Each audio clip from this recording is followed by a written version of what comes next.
In this video, you'll learn how to set up auto replies for buyer messages on your eBay account. By following these steps, you will be able to streamline your communication with buyers and manage inquiries more efficiently. Begin by logging into your eBay account. Once logged in, navigate to the top right corner of the screen and click on your profile icon. From the drop-down menu manage, select account settings. This action will take you to the account management section where you can adjust various settings. After accessing the account settings, locate the communication preferences option in the left sidebar.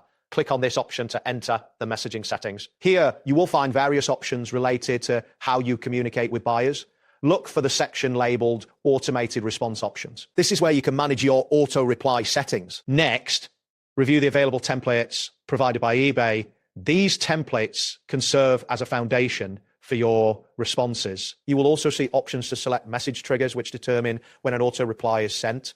Ensure to check the activation status to confirm that your automated responses are enabled. This step is crucial as it ensures your settings are correctly configured. Now it's time to create your custom templates. Write clear and concise replies for the most common questions you receive from buyers. Include essential information such as shipping time and details about your return policy. Maintain a polite and professional tone throughout your messages. It is important to avoid overly long messages, as concise replies are more effective and save time for both you and your buyers. Once you've created your templates, it is advisable to test the automation feature. Send a test message from another eBay account to see if the auto reply functions as expected. Confirm that the auto reply appears correctly formatted and that the information provided is clear. If you notice any issues, adjust the wording of your templates as necessary.